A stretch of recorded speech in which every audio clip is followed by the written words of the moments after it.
Lois Kenny with you here on BBC Radio Wales. That was Happier by Bastille. And this band has surpassed 1 million sales on their breakthrough hits.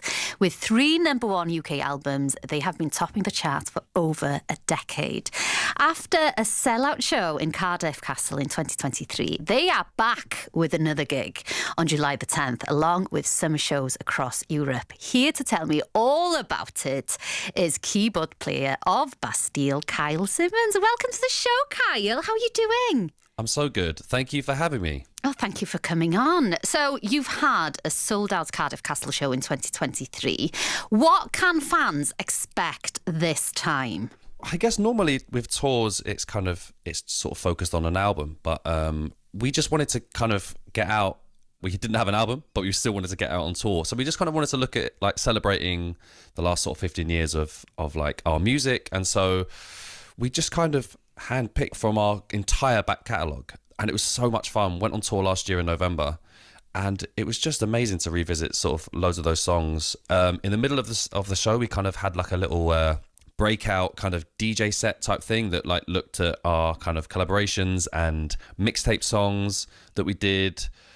The whole thing was bonkers. It just really was. It was so much fun. So we're going to be doing that. And just recently we've been in the studio a little bit. I don't know if that's going to have any impact on the songs that we're going to be playing because I don't know. And I also don't know what I can say and not. So you're teasing us. I'll just let that one ring out a little bit. You're travelling absolutely everywhere with this tour. Why have you come back to Cardiff? Is it because you absolutely love it? Oh, we love Cardiff. We always have. We have such a great time there. The crowds are amazing there. You've got great breweries over there. Yes. And just it's always a great time getting ourselves down to Cardiff. Good night out. And the Welsh are always welcoming. So welcoming. Lovely people, lovely accents, great language. It's all good. Our manager Estelle, she's Welsh. So she can flex her Welsh. Brilliant. When we're there. Brilliant. Obviously, you've been out with the From All Sides tour last year. Yeah. I'm sure you absolutely love being on the road. That was, of course, to celebrate 15 years as a band. I'm sure that was such an amazing milestone to celebrate together. It really is. I think it's important to not take for granted the fact that we've had a career that's lasted this long, and hopefully we'll do another 15 years. But bands, kind of musicians, just artists that are sort of in any sort of area, to be able to do what you love for your job for 15 years is just not to be sniffed at. It's such an honor, really. And so it was just really nice to be able to look back and kind of celebrate that, and just sort of, I don't know, when you're in the machine and you're out touring, it's hard to really take in what's happening and kind of take stock of what's been going on. And so it was just really nice for us to have a bit of a break and just kind of be able to actually absorb what's happened in our lives across the last 15 years. And we sat down to kind of pick the songs for this tour. And we were like, we've got so much music. There is honestly so much music. It took us so long to pick what songs we wanted to use for the tour. And then we had a short list, and then we kind of switched songs out during each gig just because there were so many. And what luxury that is, that you've got so many songs. And good songs, not just like, that will do. You've got like amazing songs that you can pick and choose from. No chaff. Just all good stuff. Yeah, it was really fun. Obviously, you've been in music for such a long time. I've got a 6-year-old little boy. He loves music. He has drumming lessons. Great. And he plays the piano now as well, which is lovely. And obviously, you're on the keyboards for Bastille. But you support so many young musicians, grassroots musicians. How did that come about? And what would be your best advice? Yeah, I mean, it's a lot harder these days to start a band. It's just a wash of new music. But then also there have been decisions made by specific people in specific places that make it incredibly difficult for young bands to move about the country, move about Europe. Costs are through the roof. It's so hard. So just where we can, we love to help and support and give a leg up to lots of amazing artists who kind of would otherwise get lost in the ocean of not only artists but just the sort of the difficulties of living and being a band. What you do is so unique and brilliant. I think you should celebrate what you do really, and just share how you go about supporting young musicians. We get a lot of kind of young musicians out on tour with us. We get not only musicians but people who just want to work in music in the live area in general, including crew and stuff. On the last tour, we had a lot of people coming out and kind of like shadowing different members of crew and that kind of stuff. I'm an ambassador for a charity called Future Talent, which helps support and nurture kind of young musicians, young artists, and gets them shows and helps them be able to just have money, just support them financially to be able to kind of practice and nurture their undeniable talent, that's something that I absolutely love doing. And I've been working with them for a while and became an ambassador just very recently this year, which is very lovely. It's amazing to have had this career, and I hopefully have learned quite a bit. And if I can give that information and help and support to other people, younger artists, then I'd love to do it. I think that if you're a young artist and you love doing music, making it your job isn't the be all and end all. Just sitting down for an hour a day and playing music is a fantastic way to spend your time. Mm-hmm. That's not wasted time. It's being creative, and just ignore AI and go and sit with like-minded people and just collaborate. In fact, I think that's the one piece of advice I would say. You can do stuff yourself, and that's amazing. Just go and collaborate with loads of other people, different backgrounds, different music styles, because that's where the juice happens, I have to admit, I'm not very musical. My partner, he is quite musical. He's very good. He can play the guitar and all sorts of stuff. And one of the best things in our house is when he plays guitar and then my son is on the drums, just having a nice jamming session. It's great. It's just amazing. That's perfect. Yeah, exactly that. Kind of people can relate to each other in different ways, and they can connect and kind of converse in different ways. And music that's really lovely. You've got your boy and your fella like out there just playing some music in the garage or in the house. Unfortunately in the house. As I said garage, I was like, I actually bet it's in the house. What a nice way to interact with someone. Yeah, and a young person. Hey, thanks, Kyle. Stay with me, okay? Let's hear one of your tracks right now. This is Pompeii on BBC Radio Wales. Lois Kenny with you here on BBC Radio Wales. Still here is Kyle Simmons of Bastille chatting to me all things music. Kyle, that track that we have just heard, Pompeii, it's a very special one. And we heard it being played for Sir David Attenborough's 100th birthday celebration. How amazing was it for you to hear your music being part of that? The whole kind of Hans Zimmer taking Pompeii and reimagining it to be part of David Attenborough's sort of legacy was just like tick that off the bucket list kind of stuff. And since then we've kind of obviously we went and recorded it, and then it was part of the TV show, and then we've played it a few times for kind of different events.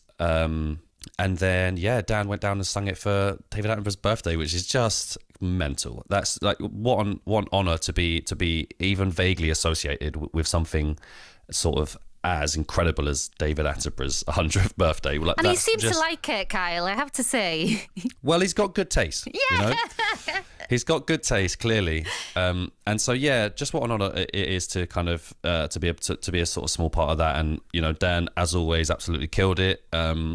And just a great evening. It's obviously one of your most popular songs.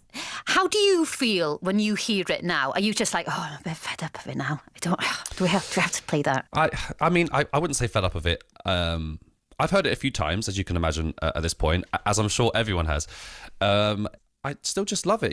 We often joke it was the song that took us around the world. We were slowly growing as a band, and then Pompeii really sort of stuck a rocket under us as a band and took us to all the places that we sort of dreamt that we could go.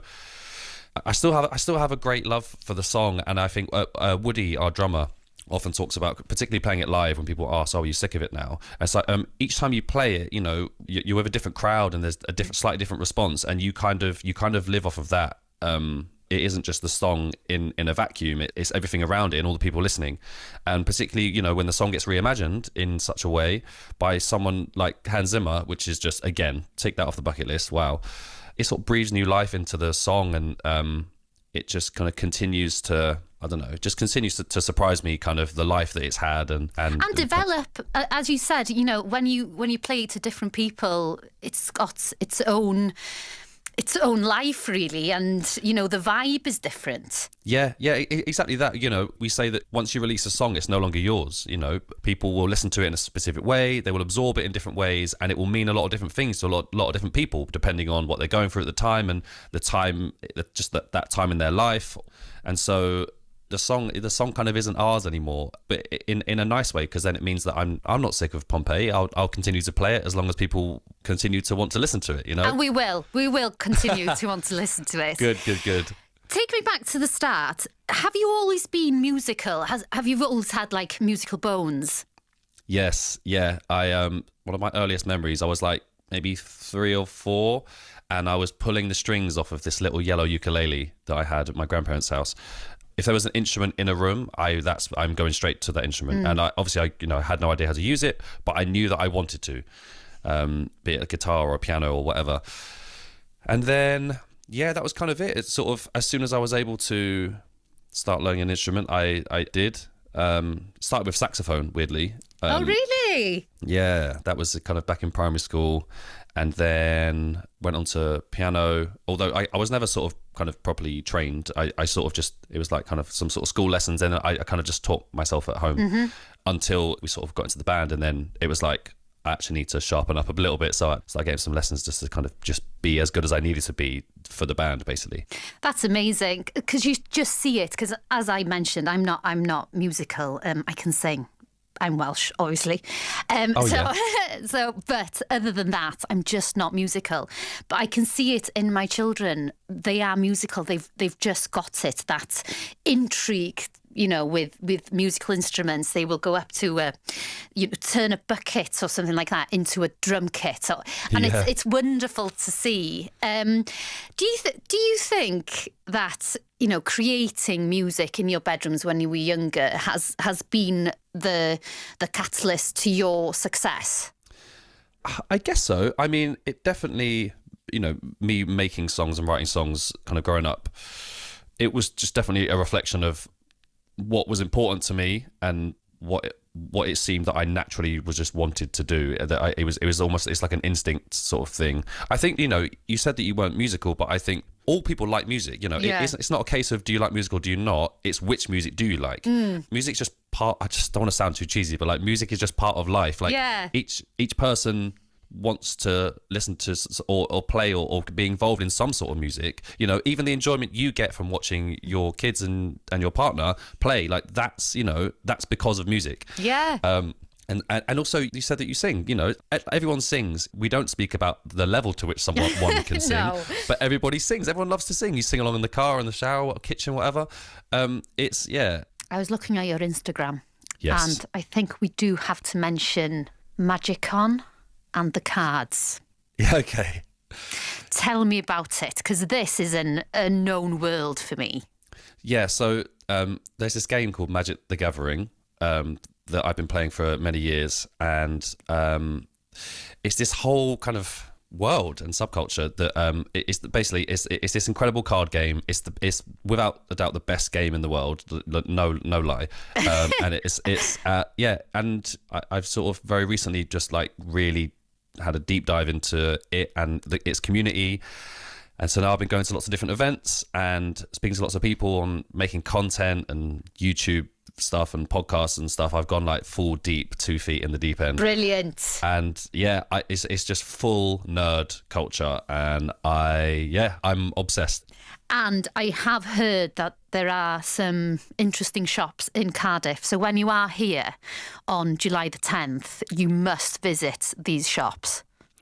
If you can let me know what shops I need to get down to, I will 100% be getting down there. I'll just nip out in a car from the venue and I'll head down. Yeah, for sure. Hey, I'll pop into your DMs. Is that the phrase? Yeah, let's do that. Okay. Yes, that's it.